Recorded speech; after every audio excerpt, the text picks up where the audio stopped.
Hello, my name is Peyton Kendrick.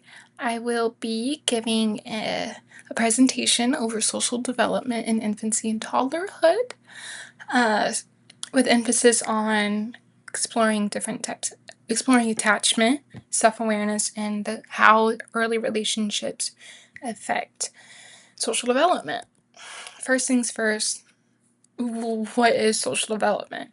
Social development pertains to how children interact with each other and how children begin to understand social rules and social cues.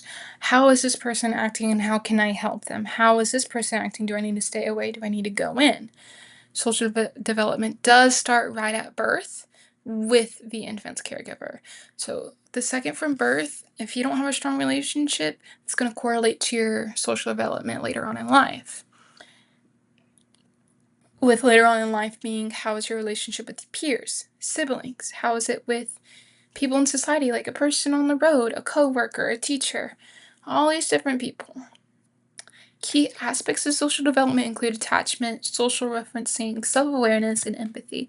Attachment, strong affectionate tie with someone. It's very basic. We need it because they help us. We having a strong relationship, we can look to them for things. We can rely on them, and they can help us pick up social cues. Should I go here? Should I go there? Should I stay away? Should I go in? Social referencing, you're looking at someone.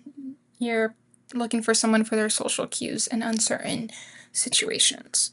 Self-awareness, I'm looking in a mirror and I can see it's me. I recognize myself as an individual, not as with someone else, but as an individual. In empathy, I understand and I comprehend that others have feelings and experience different from my own feelings. They experience different feelings than I feel. To start off, two major theories is going to be Erik Erikson's psychosocial theory and Bowlby's attachment theory.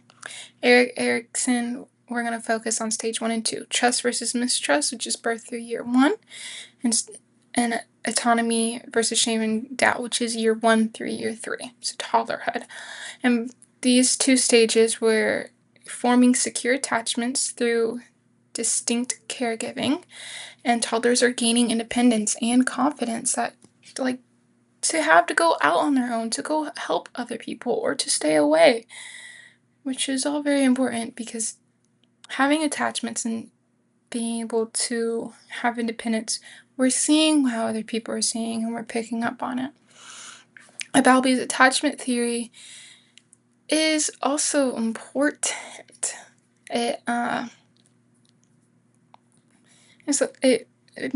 Point period blank, attachment is a lasting emotional bond, and it's formed with caregivers.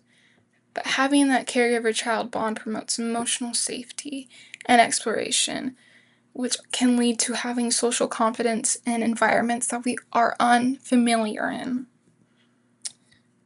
To hone in, we're going to hone in on social development in infancy, and then later on social development in toddlerhood.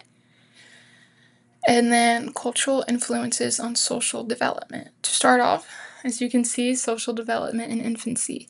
Infant shows social interest through eye contact, smiling, and cooing. Attachment formation is the cornerstone of social development during infancy. Do I have a good relationship with my mom? Do I have a good relationship with my dad, with my aunt, with my uncle, my grandma, my grandpa, whoever's taking care of me? Do I have a good relationship with them?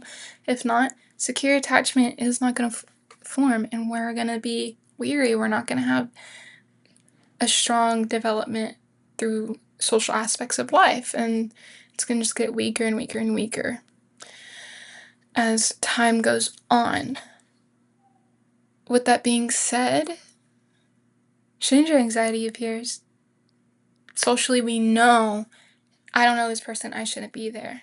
And that's during 6 to 10 months and 8 to 10 months. Social referencing, which, as stated before, I see someone, I don't know what's going on or any situation, and I look to the person I trust for social cues. Social development in toddlerhood. Toddlers begin to develop self-recognition and different forms of self-conscious emotions. Pride, shame, guilt, embarrassment, all those things, and which are very key. To move on, toddlers also begin to engage in parallel play, by playing side by side with others but not actively engaging, in early stages of cooperative play, interacting, actively engaging while playing together. All of which you can learn, hey, this person's really friendly, I think I'm going to play with them. Hey, they're really nice, I'm going to play with them. Yada yada, on and on. You pick up social cues on if a person's happy, if a person's sad, if you should play with that person. And a key part of that is going to be language. You interact, and it's a new way of influencing others. Lastly, cultural influences on social development. As in many indigenous and collectivist cultures, toddlers participate in caregiving early on in life. So they're helping take care of people, they're helping run the household, they're helping run errands, do chores. Whereas in Western cultures, we don't do that. Self-expression, we take our time getting to that point of doing chores and helping others. It's me, me, me, me, essentially, in a Western culture. However, these different cultural expectations do shape how children learn different social behaviors, such as sharing, empathy, cooperation. So, are we helping each other? Are we sharing a toy? Are we listening and following the directions that are given to us? Just one overall arching idea or ideas is some key takeaways that I want to make sure we have is early caregiving relationship set the stage for lifelong social competence. Do we have a strong relationship? Do we trust parental or older authoritative figures? Do we trust those figures? Do we form a secure attachment? Can we do emotional regulation? Do we have those basic fundamentals to be able to move on throughout life? And essentially, the capacities that emerge in the first 2 years form the foundation for all later development. So without a strong foundation, we're not going to have a strong social development. And I got all my sources from the Infant, Child, and Adolescence 9th edition book. Thank you.